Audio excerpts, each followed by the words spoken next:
What is going on, everyone? Matt here for GR Weekly, breaking down the Thursday Night Football and previewing the rest of the 4 p.m. and that one wacky New York Giants Los Angeles Rams games and those good old primetime games. A lot of injuries we got to talk about today because, there was just a lot of info that was dumped on this Friday afternoon. If you have active players this week, congratulations. You're doing better than a lot of your league mates because, man, there is a lot of stuff to break down. So as always, we have not a lot of time to really spend in the beginning here. But if you do like what you're seeing immediately, why don't you subscribe? We're very close to 200 subscribers over on the GR Weekly, the Gridiron Ratings YouTube channel. We have GR Weekly 3 days a week, getting defensive with Gary and the crew on Tuesdays and Thursdays, off the grid on Wednesdays. We have the slate, which breaks down DFS on the weekends as well. So with that, we're going to get right into that Tampa Bay versus Philadelphia game. And on the bottom here, you have our show schedule. But I actually, learned how to do that. So you're going to see scrolling across the screen all the games we're breaking down for on this episode. But Tampa Bay versus Philadelphia. Tampa Bay wins 28-22. Starting over on that Tampa Bay side, it was nice for Tom Brady to bring O.J. Howard back from the dead. It was just a fun note to see. Obviously, Rob Gronkowski not available for this game. He will be back, we believe, in Week 7. So it was nice to see what he did on that very early touchdown. You kind of stumbled a little bit just to bring that one down, but still kind of fun to see. What was it, 2 years ago? O.J. Howard was like a top 5 consensus ranked tight end. Kind of interesting to see where he's kind of fallen to in his NFL career. But what is there to say about Tom Brady? Well, he has as I adjust my mic here, with all these receivers and options going around on this field, not a lot of consistency for those receivers. What you do like to see is that if you had Antonio Brown or Leonard Fournette, you had a big day. But if you're a Mike Evans or a Chris Godwin guy, unfortunately, you did not have as stellar of a time. You hope yours, basically, with these receivers, is the one that going to come down with the big games. A lot of boom out of Evans and Brown, not as much out of Godwin. So by proxy, Godwin this year is currently the one I'm going to be ranking the lowest, because there's not really any idea you're going to know exactly which one of these three guys are going to be the player that is going to be in for the big game. Going into the week, we were talking about this in the preview, that on average, these guys are a wide receiver 27 or worse on their average weekly finishes on the season, because they'll have top 12 finishes and they'll have outside like the top 50 or so. As of right now, though, Antonio Brown is probably looking like the best in terms of somewhat consistency, although he has a finish there in the 90s, a wide receiver as well, and a game missed. For all the intents and purposes, they're going to be probably wide receiver 2s or worse going forward. Just basically, we can't trust them to have their big weeks when they have their dud weeks as well. So don't think of them as a wide receiver 1 in your lineup. Don't value them in trades or any sort of notion like that currently for redraft purposes. Moving on from that, we got to about Leonard Fournette.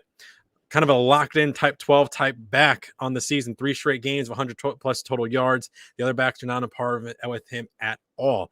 Ronald Jones, who was competing with him in the preseason, we thought to be the primary runner for the Tampa Bay Buccaneers. His current touches per week: 4 in week 1, 7, 5, 6, 5, and 6. He is a handcuff type running back.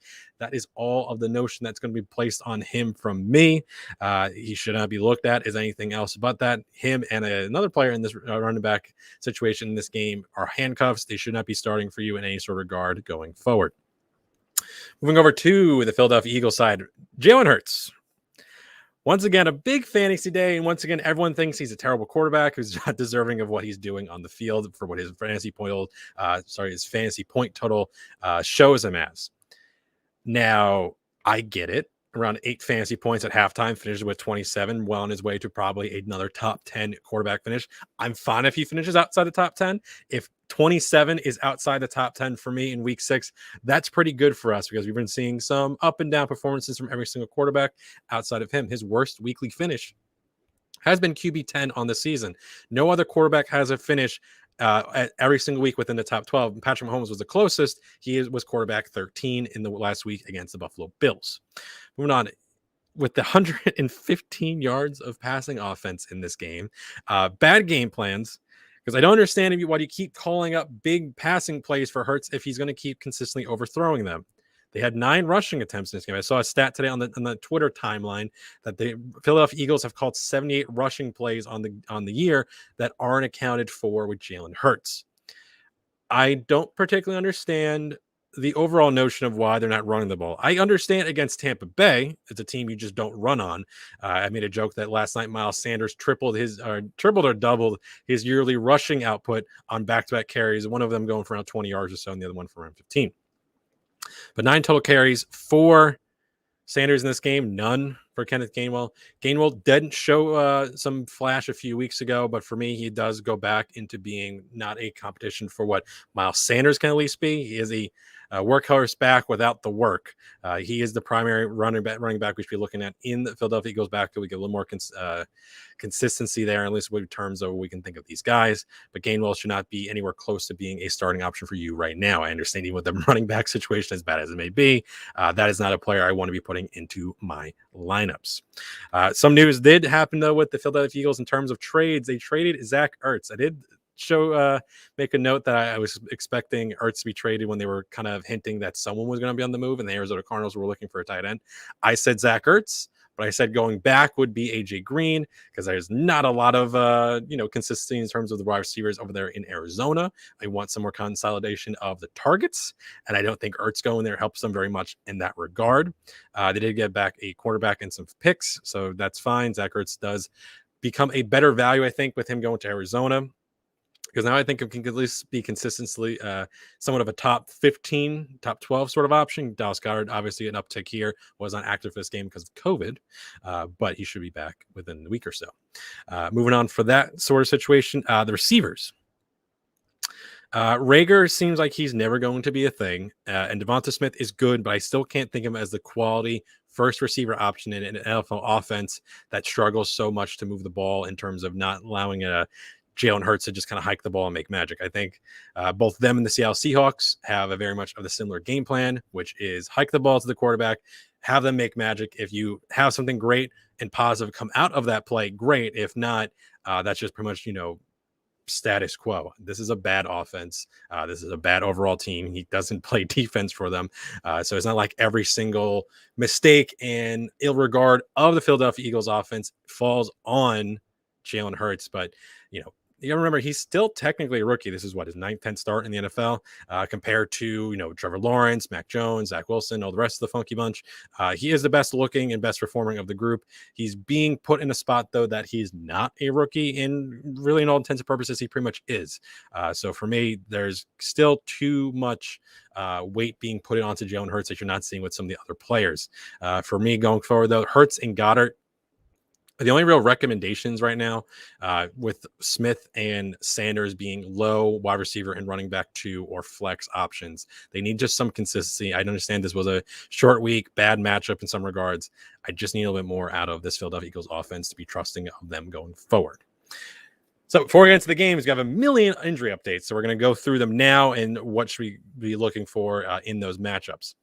Nick Chubb is going to be out for week 6. Demetric Felton does move up into poor consideration, and Kareem Hunt.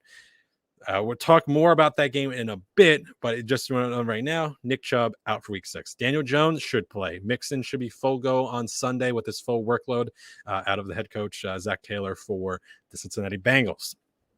Terry McLaurin got downgraded on Friday, so he did not practice, which is a pretty big red flag. Do not like those late weeks added to the injury reports. And I think he was limited before Friday, but we do not like the DNP on Friday leading up to the game. He is now a big game time decision type player. Adam Humphries, I think, needs to be rostered on all Terry McLaurin teams. Just make the quick switch. Curtis Samuel has been ruled out for this game. Is this still the worst defense versus the worst, second worst defense in the NFL? I expect a lot of points to happen in this Kansas City-Washington game. So if you do have McLaurin, make sure you can just make the quick switch to Humphries in case you do need a player to go, especially with Samuel out. They just need some options. Ricky Seals-Jones does become closer to a top 12 option as well in this one. Dalvin Cook, good to go. Great for that. We had a Sunday, with him and Christian McCaffrey. We're waiting on the Minnesota-Carolina game. Cook is going to play, so no Madison. McCaffrey's been put on IR, or actually, no, he's not been put on IR. A few other players were put on IR, and he has not been. But he is out. So Chuba Hubbard going to be another start for him as a top 20 option at running back. Antonio Gibson also added to a report. Still currently looks like he's going to play. We have to, just going to wait on that one. Devontae Parker has been ruled out for the London game. Rashad Bateman has been activated for Sunday. I'm not ranking him too high. He's like a top 55 receiver. We don't know how many snaps, and we don't know what the target share is going to look like in a tough matchup there against the LA Chargers. Tua looks like he will be the starter on Sunday. He's activated. Looks like he's going to be good to go. Christian McCaffrey, we said, is out. Rodrigo Blankenship goggles over there for the kicker for the Indianapolis Colts. He will be out. Mike Williams has missed all week from practice. Currently, there is a notion that he'll be playing, but we still have to see more on that. Stay tuned for news throughout the weekend from better sources than me. Then moving on. LA Rams versus New York Giants. So, Saquon Barkley, Kenny Golladay are out. I did not have them in that rundown, but I did add them later for this game. This game is ugly. This is an ugly, bad game. We do have clarification that Daniel Jones will be active. Sterling Shepard, I believe, is going to be out as well. Let's take a look on Shepard. I think he's the one we were waiting on. Let me see real quick about him. It looks like he's leaning towards active, but we still don't have big clarification on him. Still no notion about whether he's gonna be active or not. So I don't want to start many guys from this game anyway. Kadarius Toney looks like he's gonna be leaning towards playing as well. So if it's Shepard and Toney, at least we have a competitive offense on the side of the ball for the Rams with Jones. For the Giants with Jones in as well. Booker is the only one that I will say is like a top 24 option. Kadarius Toney if he is the sole player out there, they can just throw a safety on him as well with Ramsey. I think it's in for a bad time. This offense is going to struggle to score points. Rams are a 10.5 point favorite, and it's currently a 47.5 point over under. I don't expect that mark to be hit unless the Rams do allow that scoring. Booker, nature of the position, is the only player I'm currently recommending as a start over on the New York Giants side. For the Rams, you're starting all the Rams you normally would. Stafford is a top 12. Cooper Kupp is a top 10, but I'm a little bit lower on him. I'm going to have him as wide receiver 8. He's pretty much going consistently as like a wide receiver 5 or higher.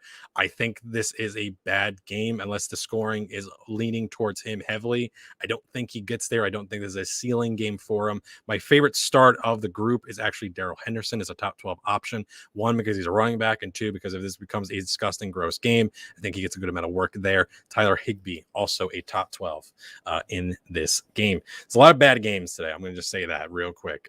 Not too much really things to be optimistic for. I think this is the one week I've seen where the 1 p.m. games are actually better than the 4 p.m. and later docket. A, because of the quality of opponents in them, and B, because of how injuries are ruining a good amount of these games. One thing that does get ruined here, Arizona versus Cleveland. Cleveland is a favorite going into this. I think this probably will change now. Cleveland favored by 2.5. 50.5 point over under. Starting over on the Arizona side, Kyler Murray's finishes, because with our one big thing, Zach Ertz being thrown into the game. We talked a little about that before, but Arizona has been a strong defensive team, and I think that also plays poorly into Nick Chubb not being active for this one. Kyler Murray, his weekly finishes: week 1, quarterback 1; week 2, quarterback 1, and he does not finish better than quarterback 9 over the next 3 with a 15-9 and a 23. 2 things have happened. 1, James Conner's had some rushing work. It's not been Kyler Murray in rushing scores or passing touchdowns. But 2, it's been a strong defensive team. You're not seeing big, you score 30, I score 30 like you see with the Kansas City Chiefs. Arizona has been a tough team to score on. 10 total turnovers, and they're 6th in points allowed. They're also top 10 in both yards and passing touchdowns. Top 8 in fantasy points allowed to both quarterbacks and running backs. This has been a good defense.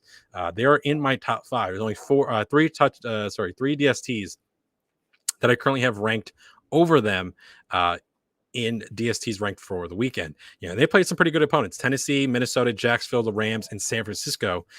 Only 1 in Minnesota they'd allowed to score more than 21 points or more. 3 had sub 375-yard total games. Arizona has earned this 5-0 record. They're playing good football on both sides of the ball. They are very much deserved the record they currently have. But the receivers are the one that we have to really talk as a big headache, because Kyler Murray, I have outside my top 5. I think this game gets really clunky, but the wide receivers are currently a mess. Hopkins, being the talent that he is, with there's hope for a little bit more of a consistency, does score last week at 87 yards. We want to say that at a certain point, Hopkins' talent outshines the mess that the receiving group is.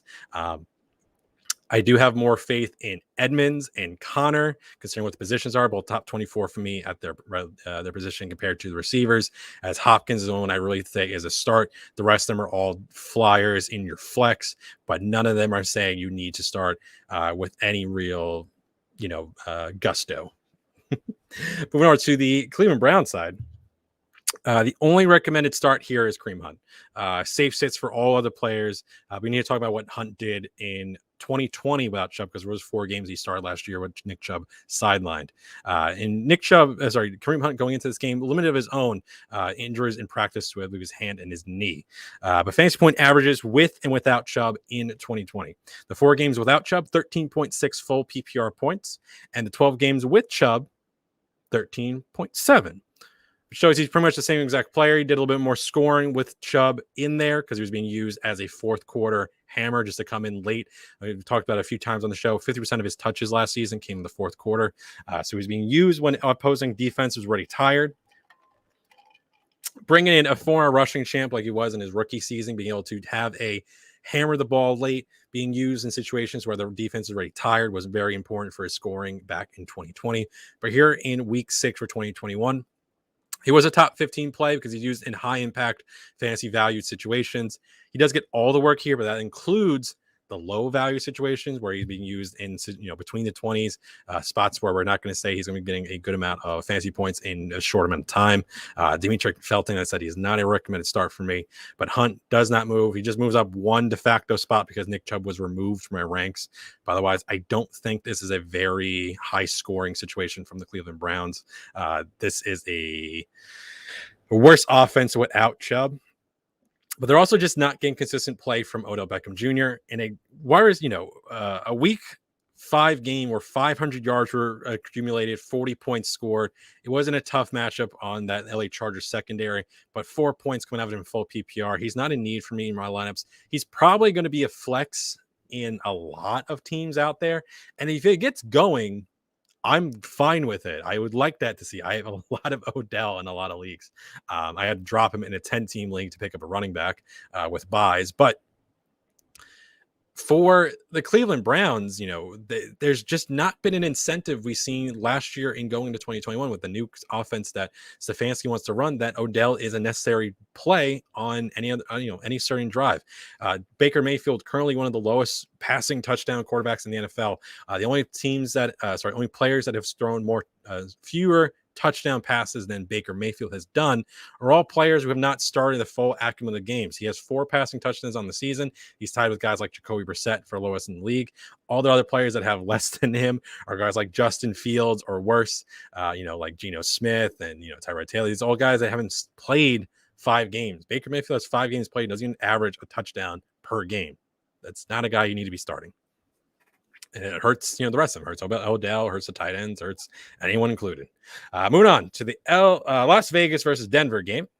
Denver favored by 3.5, 44 point over under. Another seemingly dud 4 p.m. game. I don't know what's going to really be coming out of the Las Vegas side, obviously with the John Gruden news that broke during the week. It affected them last week with a loss. It might affect them here in week 6. But starting over on the Las Vegas side, Jacobs, if he starts, it looks like he is going to be playing. So play Josh Jacobs. Don't play the other guys. We understand this. Darren Waller, of course. I've got to my heart in Renfro, though. Currently, there are 5 wide receivers in the NFL who have had 5 receptions every single week this season. Those guys are Cooper Kupp, Hunter Renfro, DJ Moore, Justin Jefferson, and Devontae Adams. That is quite the group for Hunter Renfro to be associated with. Now, in terms of points scored in the year in full PPR, he's around like wide receiver, like 25 to 30. He's like 27 or 8 or something like that. The rest of these guys are obviously like, wide receiver ones week in, week out, the studs of the NFL. But Renfro, if you are struggling for starters, if you're a guy who has, McLaurin, who might be out. You just want to put him in there and just not even deal with a possibly injured McLaurin, which I think is a very good matchup. Again, Adam Humphries would be the real match there, but there's just a real problem in terms of, what is your flex going to look like? Because for a lot of these teams, I'm saying this is a bad game. These are bad players. It's not a good sort of spot. But we're getting to that point in the season with both the buys, and it's not like the Jets, the Falcons, the New Orleans Saints, and the San Francisco 49ers are really high impact teams. It's just a matter of there's really not much out there right now to go around in terms of what we're really comfortable saying. Yeah, this is a good player and this is a good team. So you got to kind of do what you can. And Hunter Renfrow is a player that's going to be starting, I think, a lot of people's flex, and they're going to be pretty happy if he keeps up the consistency. Or to the Denver side, Cortland Sutton, top 20 for me. Melvin Gordon, I still think is the better running back. I understand the Javonte Williams, a 50-yard run he had in week 5. If he can do more than that, I believe he had 63 yards in that game, and all of it came on that one play. Great. But the running backs, you can start both of them if you'd like. Sutton and Fant are the ones I'm really looking for from Denver. I don't think this is a particularly high scoring game. Both these defenses, I believe, are in play for week 6. Moving on to the Dallas Cowboys versus New England Patriots. We got 3 games left on this. Look at this. We're going to be trying to I wanted to try and get in and out in a half hour. We're going to be close to doing so. Starting with Dallas, who's favored by 4, 50.5 point over under. Just like the Kyler Murray situation's going over in Arizona, where the defense is playing well and the running game's kind of come online. Over here in Dallas, won the Ezekiel retirement tour, ended very quickly, and the defense is getting a lot of turnovers, getting a lot of consistent sort of play and keeping opposing offenses, without scoring 35 points like they were doing, in 2020 and years prior. But this is limited Dak. The big draw to Dak was the passing volume, right? 3 straight games of sub 30 pass attempts, followed up by a 32 attempt game last week. So just very close to that line. But with Dak, you really have to give it to Dan Quinn. Got possibly the defensive player of the year currently in Trevon Diggs, who is currently questionable or a game time decision for this game. They focused on improving the defense, and you got to give it to them. They were not lying about that. This is a defense that I think is currently making them competitive on both sides. So you're seeing teams like Dallas and Arizona where you're like, all right, we like these teams going in, but now we love these teams because if you're getting consistent play on both sides, regardless of what it means for fantasy, it's good for the NFL to have different types of teams being competitive in different sort of ways. For the rest of the Dallas side, we got to talk about, because we're starting Ezekiel Elliott, we're sitting Pollard, starting Schultz, but I want to really hone in on these Dallas wide receivers, because there's a general idea of Bill Belichick takes away your best player on the opposing team, right? We saw that against Houston. We saw everyone and their mother do well against the New England Patriots last week, besides Brandon Cooks, who's basically been their only source of offense for the entirety of 2021. So we have to try and figure out, is that Ezekiel Elliott or is that one of these receivers, right? We're hoping at least it's not, it can't be multiple guys, but I'm trying to think that CeeDee Lamb, because there's been a real decline in Amari Cooper. Amari Cooper, 13 receptions after week 1, combined for 12 in the 4 weeks after. Lamb has outproduced Cooper in a straight up set, but Cooper has scored in 2 straight games. Neither are on paper wide receiver 1s for me in this game. Even Dak, I believe he's my quarterback 10 right now. I understand that this game says it has a pretty high scoring total, but I don't love everything in this game. I like Elliott a lot. I think both guys are still pretty good for the receivers, but I'm not saying that anyone's going to have a ceiling game here in New England. I think these are both good players for the week 6, but not excellent starts, not like real DFS locks or anything like that. We're on to the Patriots side. Patriots starts are limited normally. I think this is a possible spot for some late production. I don't think it's going to be a defensive sort of slog we saw in that Tampa Bay game. But we got to talk about Damian Harris. Currently questioned with the rib injury. Rondre Stevenson saw some pretty solid work when he left, but not a recommend if Harris does indeed go. If active, I would have Damian Harris as a top 20 option. That's kind of not saying anything, because currently my number of running backs where I'd say you're like actually happy with the start probably runs out at Chase Edmonds or Myles Gaskin, so that'd be right ahead of Damian Harris. So it's like 15 or 16 running backs in full PPR, and that kind of gets a little bit grosser in half or standard scoring. So that's just kind of what we're currently looking at for week 6, because this is kind of what we got. Jacoby Myers, he's a flex because he does not do a lot with his huge target workload. Currently has 63 fantasy points on full PPR on the season, top 12 in targets, with a total of 46 currently. But he's got around almost 1.5 points per target. There's 4 receivers currently in the top 36 receivers in targets that are sub 10 yards per reception. He's kind of like a worse version of Hunter Renfrow. But at least Hunter Renfrow for score. He has 2 touchdowns on the year, and you have Myers here with none. Then again, he is currently, one of the craziest stats. He has like 160 something targets and still has no touchdowns in his career. We're hoping that changes at some point. Maybe it happens here in week 6. Maybe it doesn't. And we have to talk about the tight ends. Hunter Henry, top 12 for me. Jonnu Smith, just outside of it. Because Jonnu Smith, the 4th most expensive his 4th most expensive tight end in the NFL. But he's only running a route on 40% of his snaps. You compare that to Hunter Henry, who again has one less year on his contract, around $12 million less on his in his bank account, but he's getting around 60% of routes run. And I don't understand why that lines up so perfectly. I would like to think that they are playing these guys together at some point. So I don't want to say that it's either Smith or Henry out there, and only one of them is running routes. I don't have that data, unfortunately, in front of me, but that was just a little interesting thing I saw when I was going through as to why Jonnu Smith, a player who was very, very high on from the preseason, has basically let me down every single way possible. So just a note there. 2 more games so we can go. I got the Boston Red Sox ALCS game in like 5 minutes. I want to get over to watching that. But Seattle versus Pittsburgh. Pittsburgh favored by 4.5. 42.5 point over under. This has got to be one of the lower scoring games, looks like, on the docket for terms of over unders, but there's some grosser spots, I like to think. Pretty straightforward spot. Do not love Seattle Seahawks because A, Chris Carson was put on IR. B, we don't have Russ Wilson, who's also on IR. And C, we got Jonnu Smith. And I think Geno Smith was he was good. I think he was good in the Monday night game. Or Sunday, whatever it was. But Lockett, Metcalf, you're still starting no matter what. But without them, this all looks pretty gross. Who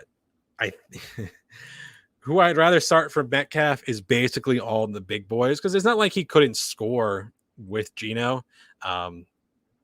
But players I'd rather start than Metcalf: Williams if he's active, Keenan Allen, Deontay Johnson, DeAndre Hopkins. I would start him ahead of Lamb. I would start him ahead of Cortland Sutton, Claypool. The other. It's a bad spot. And Tyler Lockett, I would start him ahead of Hunter Renfrow. So that's basically the kind of where I guess I think of Renfrow for this week.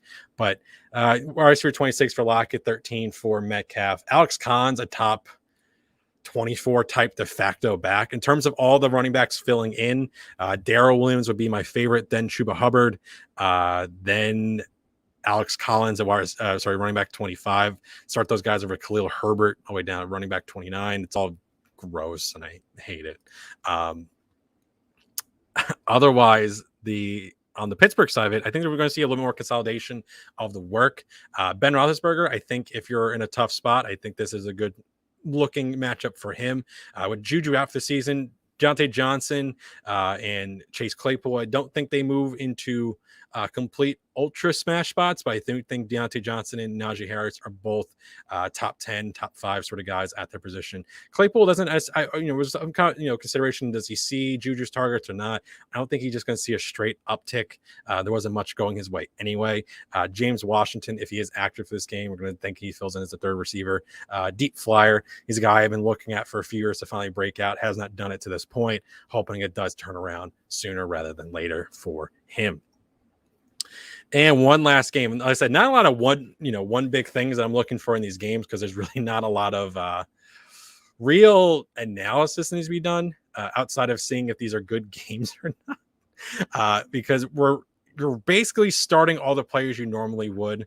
And when there was spots for discussion, I brought it up, but it's just kind of that sort of week. There's not a lot of great games. There's less games in total, with the buys. And a lot of these players just like, hey, do you have him healthy and active? Just start him. So last game of the week, Buffalo versus Tennessee on Monday night. Buffalo 5.5 point favorite, 54-point over under. This is the fastest and second fastest teams in the NFL in terms of pace of plays, both hovering around 70 offensive plays ran per game. So we really like that. But Henry is the only real player I'm starting over on the Tennessee side. Brown and Jones are flex spots. You're going to get a firm sit on Tannehill. And why is that? It's because the Buffalo Bills defense is freaking amazing. They are currently the best team in points allowed, the best team in yards allowed. They have scored over 100 more points than they've allowed, and they have gained 800 more yards. That is crazy. They have the most turnovers on defense. I don't know if that's, and they are the lowest amount in points allowed per drive. That makes sense with there being the lowest points allowed anyway. They are second best in basically all passing categories besides pass attempts, 18th there. That makes sense. You have teams having to catch up against Buffalo Bills offense, but they are not allowing scoring. They are not allowing yards, and they're getting a ton of turnovers. And they're the third best in all rushing categories. Wow. So this is the worst matchup in the NFL, hands down. Henry is not a top 5 running back for me in this week. There are a few players that I currently think have better matchups at the position. That would be Austin Eckler, Najee Harris, Jonathan Taylor, and Antonio Gibson, and James Robinson in that London game versus Miami. Does it mean Derrick Henry is a bad start? Obviously not. He is number 6. Just saying, I do think those guys have higher ceilings because this is the best team in defense in the league. So for me, Derrick Henry, not a DFS sort of player or anything like that. Moving on to the Buffalo side. Really straightforward here as well. Allen, Diggs, Knox must starts at their position. Dawson Knox, I think I have him early as a top 5 option on the week. Singletary is a sit for me. Zach Moss is an RB2. He's getting more work, and at any point, this can turn into a complete disaster, and we're not able to trust anything this team does. But for the current moment, that is where I currently lean in this backfield. If they would like to go ahead and switch and make me seem like a fool, they have more than the inclination to do so because I don't really like trusting either of those guys anyway. Emmanuel Sanders, a wide receiver flex for me, and Cole Beasley has not seen really any work to mix in because at really current moment, Knox and Sanders are getting the secondary receiving work besides of Stephon Diggs. Over the last few weeks, he only has 3 total targets. Cole Beasley, 73% of his season targets were in total of 2 games.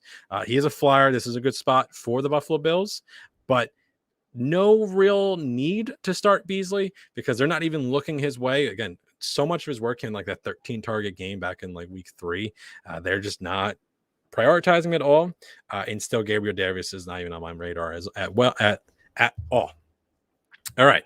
So the ALCS is starting for me. Go Sox. A lot of people don't like any of the teams that are remaining in the MLB playoffs. I understand. I do like the Braves as well. Freddie Freeman is my favorite player, but where it may be. With that, so if you like this, thank you for tuning in. This is the first time or last time, and thank you for sharing your time with me over here on GR Weekly. With that, I'm back on Monday at 7:30 p.m. every single week, Monday, Wednesday, Friday, unless I take a little time off like I did last week. We got to, with school and managing the workload is what it is. But Tuesday and Thursday is Gary and the crew for getting defensive. And on the weekend, you got the slate with Kyle, and we got off the grid on Wednesdays at 5:30 p.m. So with that, going to be back here on Monday. Thank you for tuning in. And